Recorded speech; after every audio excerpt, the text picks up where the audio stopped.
नमस्कार दोस्तों, आज है 15 अक्टूबर 2021।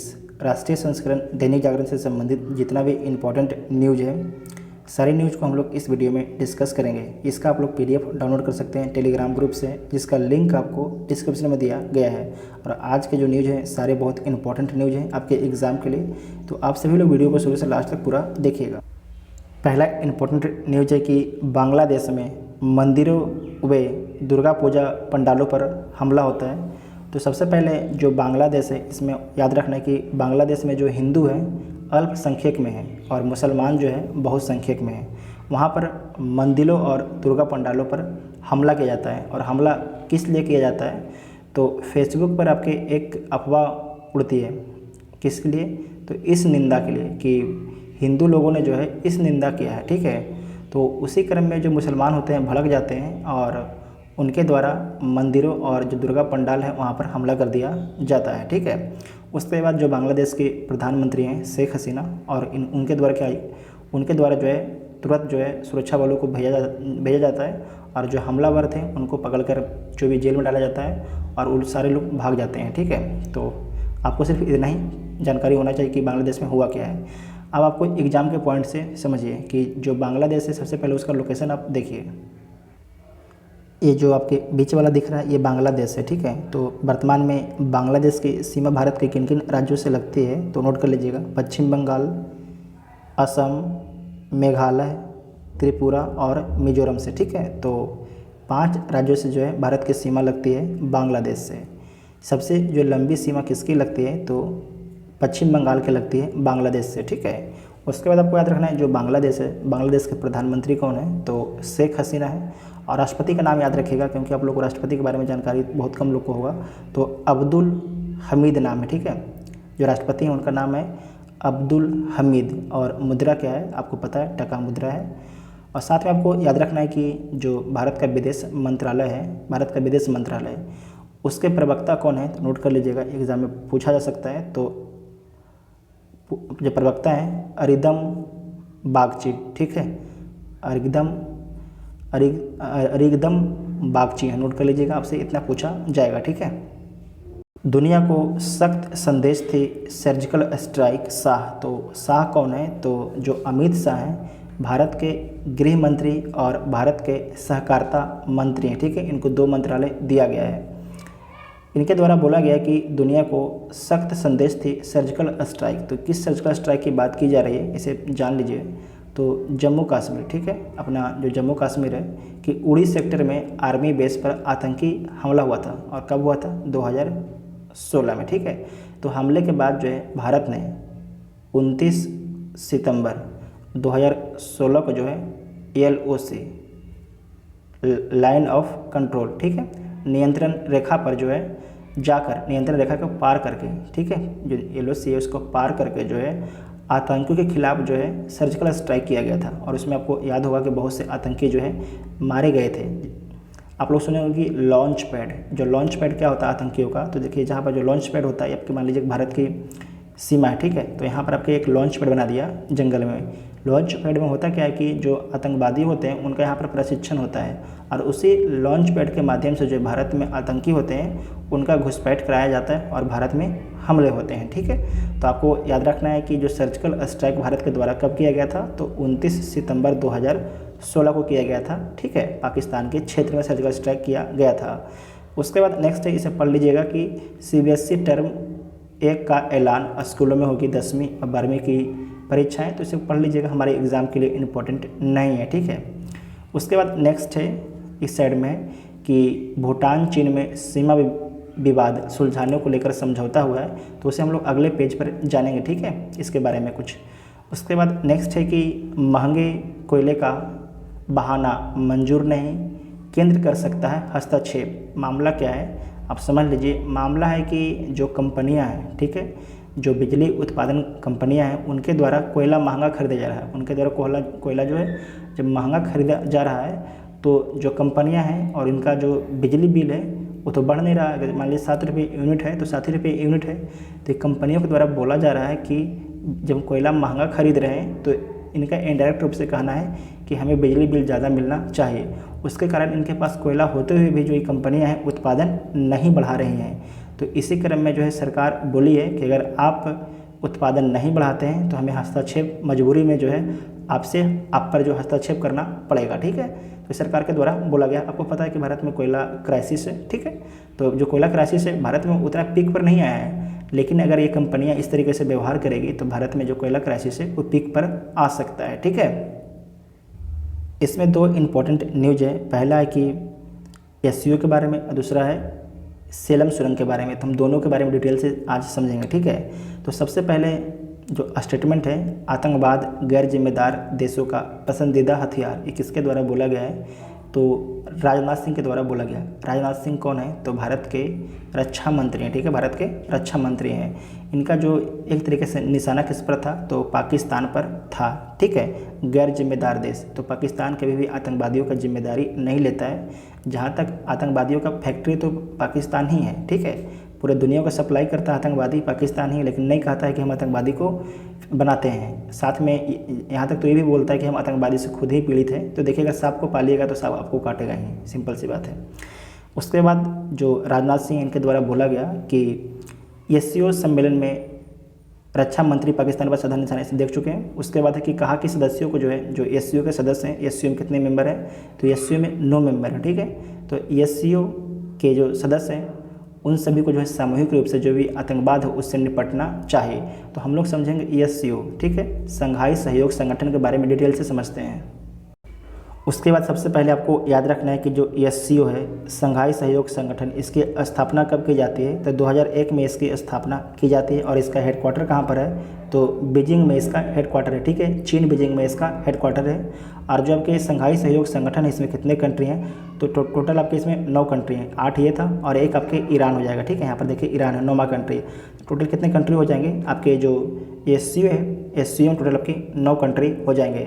और यहाँ पर ऑब्जर्वर कंट्री हैं, तो इसे आप लोग देख सकते हैं कि ऑब्जर्वर कंट्री कौन कौन है।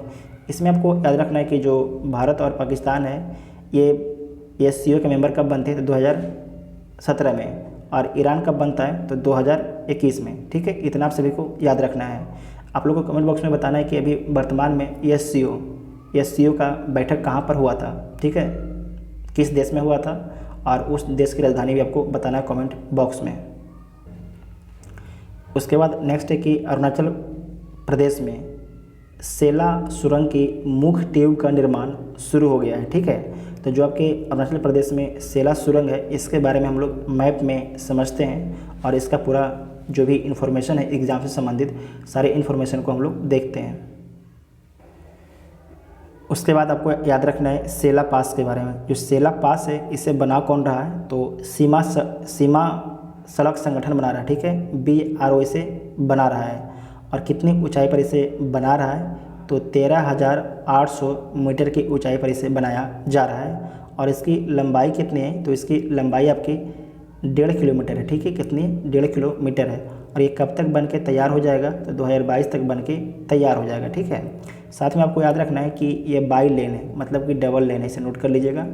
ठीक है, उसके बाद आपको याद रखना है जो सेला पास है, ये कहाँ पर बनाया जा रहा है? जो सेला पास है, एक रूट है तवांग, इसे नोट कर लीजिएगा। बालीपारा, ठीक है, नाम है बालीपारा, ये आगे से बालीपारा और 4 द्वार, बालीपारा 4 द्वार। और जो तवांग का आपके हाईवे नंबर कितना है? तवांग के आपके जो ये हाईवे नंबर है NH 13। ठीक है, तो NH 13 पर बनाया जा रहा है। ठीक है, जो आपके नीचे में आपके बालीपारा, ठीक है, बालीपारा 4 द्वार और तवांग के बीच में इसे बनाया जा रहा है। ठीक है, इसे नोट कर लीजिएगा। और NH 13 पर बनाया जा रहा है, इसे नोट कर लीजिएगा, ये एग्जाम में पूछा जाता है।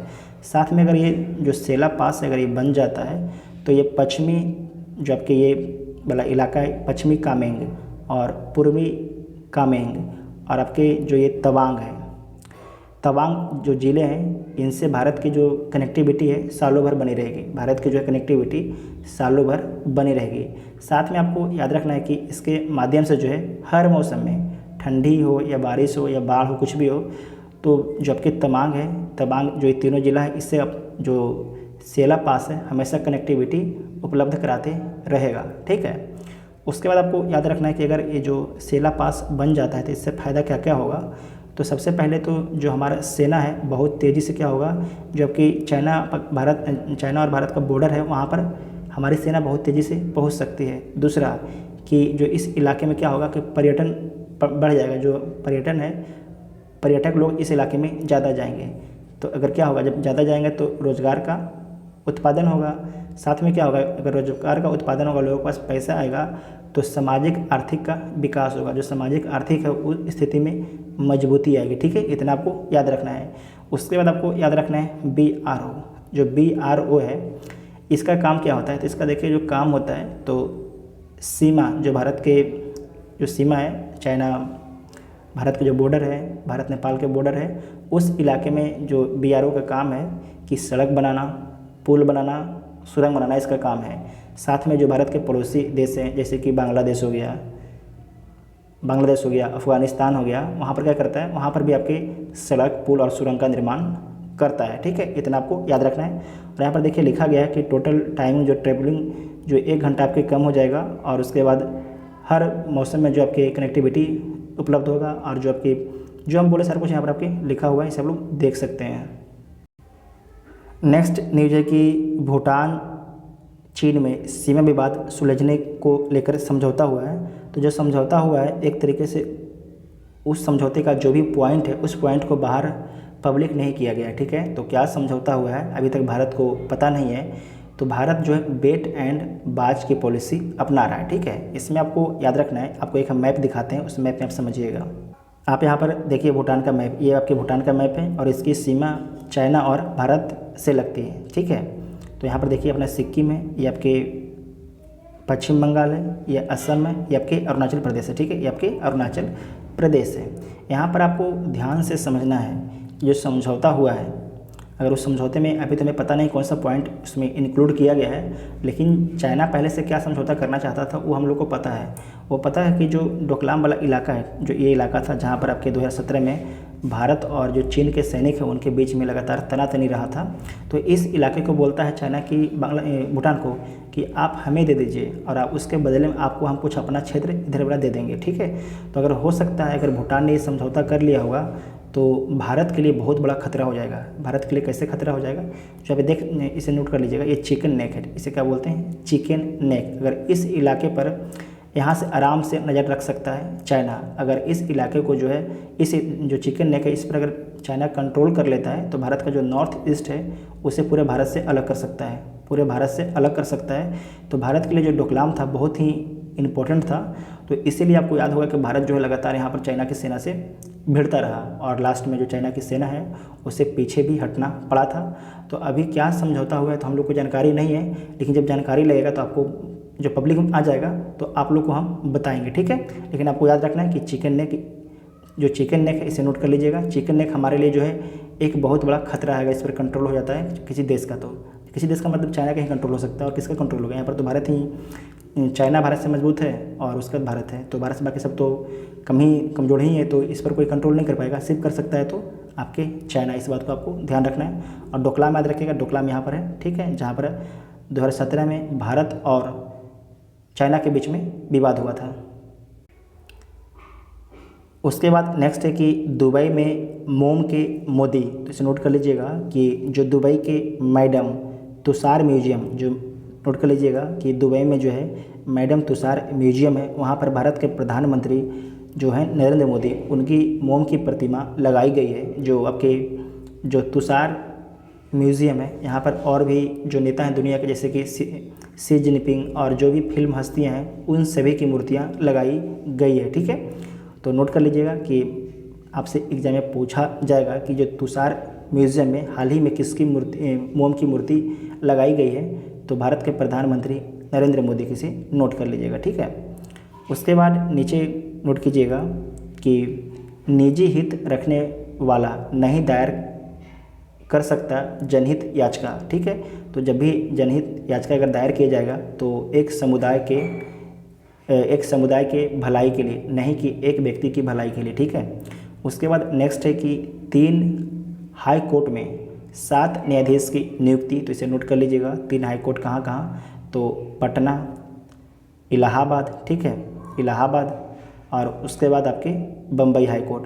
तो इन तीनों हाई कोर्ट में जो है जजों की नियुक्ति की गई है। तो आपको सिर्फ इतना ही याद रखना है, क्योंकि जो जज है उनका नाम याद रखना आपके लिए ज़रूरी नहीं है। ऐसे आप लोग इसे पढ़ सकते हैं, जब हम आपको PDF दे देंगे तो इसे आप लोग पढ़ सकते हैं। उसके बाद नेक्स्ट है कि रेलवे 5 वर्षों में बनाएगा 500 मल्टी मॉडल टर्मिनल, ठीक है। तो इसे पढ़ लीजिए। मल्टी मॉडल कनेक्टिविटी की गति शक्ति योजना का मूल मंत्र है, ठीक है। तो कल गति शक्ति योजना है, इसके बारे में कल आपको हम डिटेल से पढ़ाए हैं। तो कल जो नहीं देखें जाके वीडियो पहले देख लीजिए। उसके बाद है कि इस टर्मिनल के माध्यम से जो है परिवहन लागत को कम करने में मिलेगी मदद। तो इसमें आपको याद रखना कि रेलवे क्या बोला कि 5 वर्षों में बनाएंगे जो 500 मल्टी मॉडल टर्मिनल, और इनके द्वारा बोला गया है कि हम 50,000 करोड़ रुपये का खर्च करेंगे। कितने? 50,000 रुपये खर्च करेंगे। और आपको याद रखना है कि जो ये मल्टी मॉडल टर्मिनल है क्यों बनाए जा रहे हैं, तो आपको पता है कि भारत में जो लॉजिस्टिक कॉस्ट है कल आपको बताए थे कितना है, 13% है। जो बाकी डेवलप कंट्री हैं वहाँ पर कितना है, 8 से 9%, कहीं पर 7% है। तो उसे जो लॉजिस्टिक कॉस्ट है उसे कम किया जाएगा, ठीक है। इतना आपको याद रखना है। न्यूज है कि पुण्य सलीजा श्रीवास्तव जो है PMO में अतिरिक्त सचिव बनी है। तो आपको सिर्फ इतना ही याद रखना है। आपसे पूछा जाएगा कि जो PMO कार्यालय है उसमें अतिरिक्त सचिव किसे बनाया गया है, तो पुण्य सलीजा श्रीवास्तव को, ठीक है। उसके बाद नेक्स्ट सबसे इम्पोर्टेंट न्यूज है कि भूखमरी सूचकांक में 7 स्थान फिसला भारत, ठीक है। तो जो वैश्विक भूखमरी सूचकांक है अभी हाल ही में जारी किया गया है। तो इसमें 2021 में भारत को कितना स्थान मिला है, तो 101 स्थान मिला है, ठीक है। 101 स्थान मिला है, और कितने में, 116 में। जबकि 2020 में भारत को कितना स्थान मिला था, तो 94 स्थान मिला था, और कितने कंट्री में, तो 107 कंट्री में। तो भारत जो है इस बार 7 स्थान पिछड़ गया है, ठीक है। और आप लोग को कमेंट करके बताना है कि जो वैश्विक भूखमरी सूचकांक है इसे जारी कौन करता है, ठीक है।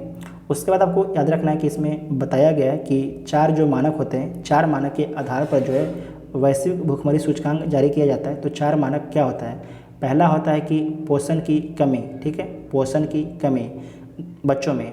और दूसरा होता है कि लंबाई के हिसाब से बच्चों का कम वजन, लंबाई के हिसाब से लंबा हो गया मान लीजिए 5 फीट, लेकिन उसका वजन अभी 30 किलो है, तो लंबाई के हिसाब से वजन कम होना। और तीसरा आप कहें कि उम्र के हिसाब से बच्चे की लंबाई, उम्र उसकी 10 साल होगी, लेकिन उसकी 10 साल में उसकी लंबाई कम से कम होना चाहिए था 3 फीट, लेकिन अभी मान लीजिए 2 ही फीट का है, ठीक है। तो इस उम्र के हिसाब से बच्चों की लंबाई। और जो चौथा पॉइंट है कि 5 साल से कम उम्र के बच्चों की मृत्यु दर। तो इन 4 पॉइंट के हिसाब से जो है वैश्विक भूखमरी सूचकांक जारी किया जाता है, ठीक है। इसमें आपको याद रखना है कि भारत को कौन सा स्थान मिला था, तो 101वां स्थान मिला था, 7 स्थान पीछे पिछड़ गया। इसका पीछे कारण क्या बताया गया, कोरोना, ठीक है। इसका पीछे कारण बताया गया कोरोना महामारी का, इसका कारण बताया गया है। साथ में आगे बताया गया है कि 47 देश जो है 2023 तक भूखमरी से मुक्त के जो अपना लक्ष्य रखे थे उससे पीछे रह जाएंगे। मतलब कि 47 देश जो हैं 2030 तक जो है भूखमरी से समाप्त करने का जो लक्ष्य रखे थे उससे पीछे रह जाएंगे। मतलब कि 47 देश है वहाँ पर भूखमरी कायम रहेगा। उसके बाद आपको याद रखना है कि जो भूखमरी सूचकांक है इसमें कौन सा देश को कौन सा स्थान मिला है, तो नेपाल को इसमें 76वां स्थान मिला, भारत से अच्छा है। और बांग्लादेश को भी आपके 76वां स्थान मिला है। इसमें 71 स्थान किसका मिला, म्यांमार को। और पाकिस्तान का भी भारत से स्थिति अच्छी है, तो पाकिस्तान को कौन सा स्थान मिला है, पाकिस्तान को आपको 92वां स्थान दिया गया है, ठीक है। इतना आप सभी को याद रखना है। उसके बाद नेक्स्ट है कि भारत में निवेश के चौतरफा मौके। तो अमेरिका की यात्रा के दौरान जो है वित्त मंत्री कारोबार जगत से निरंतर कर रही हैं संवाद। तो हमारी वित्त मंत्री कौन है, निर्मला सीतारमण। अगर कोई बड़ा समझौता होगा तो इस पर हम लोग बात करेंगे, ठीक है। अभी कोई बड़ा समझौता हुआ नहीं है। उसके बाद नेक्स्ट है कि खाद्य तेल 15 से 20 रुपये सस्ता होने की उम्मीद है, क्योंकि आपको पता होगा कि जो केंद्र सरकार ने अपनी जो कस्टम ड्यूटी थी उसे कम कर दिया है, ठीक है। उसे अपनी कस्टम ड्यूटी को कम कर दिया है इसीलिए, ठीक है। उसका बाद आपको याद रखना है कि 8 प्रमुख जो उत्पादक राज्यों हैं उनको सरकार के द्वारा, जो केंद्र सरकार है उसका निर्देश दिया गया है, केंद्र सरकार निर्देश दी है कि आप जो है 15 से 20 रुपये हैं उसे कम कर दीजिए, ठीक है। क्योंकि जो केंद्र सरकार है अपना क्या किए, जो केंद्र सरकार की ड्यूटी थी उसने कम कर दिया है, इसीलिए अभी आपका जो खाद्य तेल है 1 लीटर का दाम है 180 से 190 रुपया, ठीक है, जो करीब 1 साल में डबल हो गया है। मतलब एक साल में जो है जहाँ मिलता था 90 रुपया में अब सीधे मिल रहा है 180 रुपया में, इसीलिए।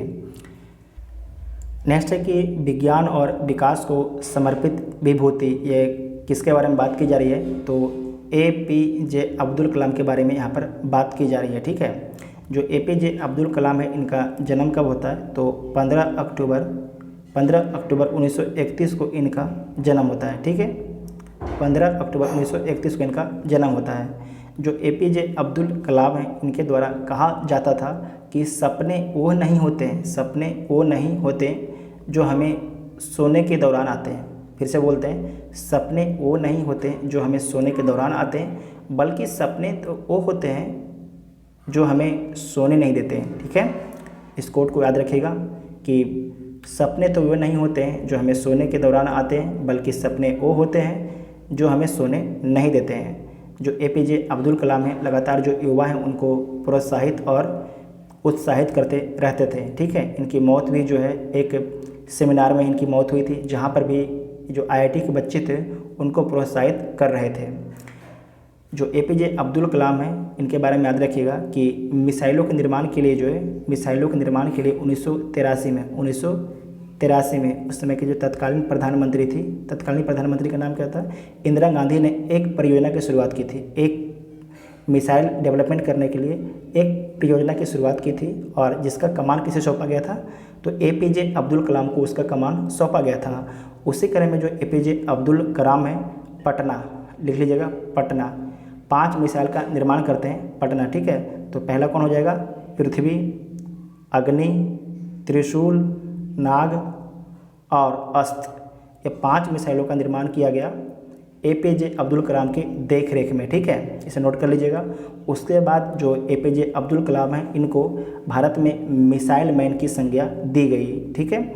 उसके बाद जो APJ अब्दुल कलाम है इनको 1997 में जो है भारत रत्न से सम्मानित किया गया, और 2002 में ये भारत के राष्ट्रपति भी बनते हैं, ठीक है। नेक्स्ट न्यूज है कि विश्वसनीय परमाणु निशस्त्रीकरण के प्रति पूरी तरह प्रतिबद्ध है भारत। संयुक्त राष्ट्र में जो राजदूत हैं पंकज शर्मा ने कहा कि भारत एक जिम्मेदार परमाणु हथियार संपन्न देश है, और भारत की पॉलिसी है कि जो परमाणु हथियार है उसका फर्स्ट यूज हम नहीं करेंगे। किसी भी कंट्री पर जो है अगर कोई परमाणु संपन्न भी है तो उस पर जो है पहली बार हम परमाणु से हमला नहीं करेंगे। साथ में भारत के द्वारा पॉलिसी है कि जिसके पास परमाणु बम नहीं है, जिस भी देश के पास जो है परमाणु हथियार नहीं है, तो उस देश पर जो है परमाणु हमला नहीं करेंगे। ये भारत की पॉलिसी है, ठीक है, इसे नोट कर लीजिएगा। उसके बाद आप देख चुके हैं कि जो जनरल नरवणे इनकी श्रीलंका की दौरा है।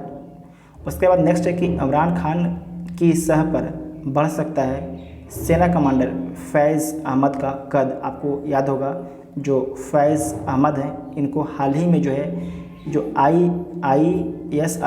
ISI प्रमुख हैं इनके पोस्ट से हटा दिया गया था, और वर्तमान में जो ISI पोस्ट है इसके अध्यक्ष किसे बनाया गया है, तो नोट कर लीजिएगा जनरल नदीम अहमद को। जनरल नदीम, एक सेकंड लिख देते हैं, जनरल नदीम अहमद को बनाया गया है, ठीक है। जो जनरल नदीम अहमद है इनका जो नदीम है इनको किसका सपोर्ट है, तो जो वर्तमान में सेना प्रमुख हैं पाकिस्तान के जावेद बाजवा उनका सपोर्ट प्राप्त है। जबकि जो वर्तमान में फैज़ हमीद हैं इनको नोट कर लीजिएगा कि पेशावर कॉप कमांडर बनाया गया है। इमरान खान के बारे में ये बोला जा रहा है कि जो फैज़ अहमद का समर्थक है इमरान खान, और आगे हाल के दिनों में जो है सेना प्रमुख बना सकते हैं फैज़ अहमद को, मतलब कि जो सेना प्रमुख बनाने के लिए समर्थन कर सकते हैं, ठीक है। तो इतना आपको याद रखना है। उसके बाद नेक्स्ट न्यूज़ देखिए कि तालिबान पाकिस्तान संबंधों में तनाव, उड़ानों पर लगाम। तो हमारे लिए बस जान लेना ज़रूरी है कि अभी चल क्या रहा वर्तमान में।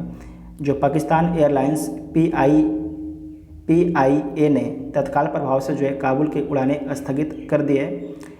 देखिए, जो पाकिस्तान है लगातार तालिबान के बारे में मीठी मीठी बातें कर रहा है। आपको क्या बोलते हैं कि सांप अगर पाले हैं तो सांप आपको एक बार काटेगा ही काटेगा, ठीक है। नेक्स्ट है कि सीरिया इराक से अफ़गानिस्तान में घुस रहे आतंकी, तो अगर आतंकवादी अफ़गानिस्तान में जा रहे हैं तो फिर से जो है अफ़गानिस्तान जो है आतंकियों का अड्डा बन सकता है। उसके बाद नेक्स्ट है कि बेरूत में प्रदर्शन के दौरान हुए संघर्ष में 5 की मौत। तो जो बेरूत है ये किस देश में स्थित है, तो आपको याद रखना है लेबनान की राजधानी है बेरूत। और प्रदर्शन किस लिए हो रहा है, तो आपको इसका पहले याद होगा 1 साल पहले की बात कि बेरूत में जो बंदरगाह है वहाँ पर एक धमाका होता है। तो जो धमाका कर रहे हैं जज, तो उस जज को हटाने के लिए यह आंदोलन किया जा रहा है, ठीक है। उसके बाद नेक्स्ट है कि ताइवान की 13 मंजिला इमारत में आग से 46 लोगों की जान चली गई है। तो बस आप जान लीजिए कि ताइवान में जो है 13 मंजिला इमारत में आग लग गई है। उसके बाद है कि चीन पर हमला नहीं करेगा ताइवान, लेकिन पूरी ताकत से देगा जवाब। तो हम लोग लगातार चीन का आर्टिकल लगातार डिस्कस कर रहे हैं, तो इसे डिस्कस नहीं करेंगे हम लोग। उसके बाद नेक्स्ट है कि निम्न स्तर पर पहुंची वैश्विक कोविड-19 मृत्यु दर, तो ठीक है। उसके बाद है कि वैश्विक छात्र पुरस्कार के अंतिम 10 प्रतिभागियों में भारत की सीमा, तो ठीक है। अगर 10 में पहुंची हैं, अगर उसके बाद ये विजेता बनती हैं तो इनके बारे में न्यूज बन जाएगा।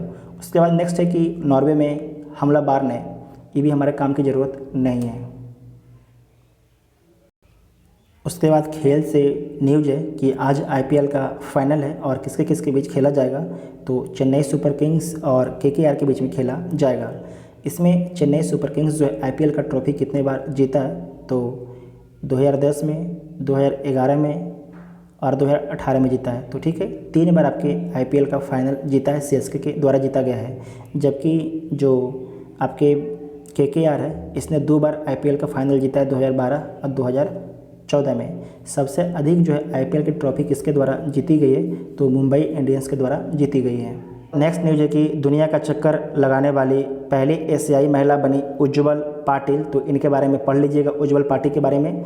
उसके बाद है कि स्टैचू ऑफ लिबर्टी को मिली राष्ट्रीय स्मारक की पहचान, तो आज ही मिली थी 1924 में। और आपको याद रखना है कि जो स्टैचू ऑफ लिबर्टी है इसकी स्थापना किस देश में की गई है, तो अमेरिका में की गई है, ठीक है, अमेरिका में की गई है। अमेरिका की स्वतंत्रता की स्मृति में जो है फ्रांस ने इसे तांबे से बने इस स्टैचू को जो उपहार में दिया था। तो आपको याद रखना है किसके द्वारा जो उपहार में दिया गया था, तो फ्रांस के द्वारा उपहार में दिया गया था अमेरिका को, ठीक। तो आपको इतना याद रखना है। और इसमें लिखा गया है कि 1885 में फ्रांस से लाकर इसे जो है मैनहट्टन में स्थापित किया गया। तो कहाँ पर स्थापित किया गया, आपको नोट कर लेना कि जो स्टैचू ऑफ लिबर्टी है ये कहाँ पर है, तो जो अमेरिका में एक लोकेशन है मैनहट्टन, वहाँ पर इसे स्थापित किया गया है। नेक्स्ट न्यूज है कि JRD टाटा ने देश में विमानन सेवा शुरू की, ठीक है। तो कब शुरू की थी, आज ही के दिन 1932 में शुरू की थी, 1932 में। और पहली जो उड़ान कहाँ के बीच में हुई थी, तो कराची से मुंबई के बीच में। और 1946 में जो है 1946 में पब्लिक कंपनी के रूप में इसका रजिस्ट्रेशन कराया जाता है आपके JRD टाटा का जो विमान कंपनी है उसका। और किस नाम से कराया जाता है, तो एयर इंडिया के नाम से इसका रजिस्ट्रेशन कराया जाता है। उसके बाद 1953 में जो है सरकार इसका राष्ट्रीयकरण कर लेती है 1953 में। और 1990 के बाद जो है एयर इंडिया लगातार घाटे में चलने लगती है। और उसके बाद जो है सरकार एयर इंडिया को बेच देती है। किससे बेच देती है, तो टाटा कंपनी को ही बेचती है। कितने में, 18,000 करोड़ रुपये में बेचती है। 68 सालों के बाद जो टाटा जो आपके ये विमान कंपनी थी टाटा, जो आज एयर इंडिया है, उसकी घर वापसी हो गई थी। तो एयर इंडिया का नाम कब रखा गया था, 1946 में। नोट कर लीजिएगा, इसका नाम रखा गया था 1946 में ही एयर इंडिया नाम रख दिया गया था। इसे नोट कर लीजिएगा, आपसे एग्जाम में पूछा जा सकता है। उसके बाद बाकी लोग आप पढ़ लीजिएगा, ठीक है, इसमें कुछ है नहीं नीचे। तो आप लोग का वीडियो कैसा लगा आप लोग कमेंट करके ज़रूर बताइएगा। देखिए घर आए हुए हैं तो थोड़ा अजीब सा हमको महसूस हो रहा है, तो हम ढंग से अपनी खुल की बातें भी जो खुल के अपनी बात है रख नहीं पा रहे हैं आपको सामने।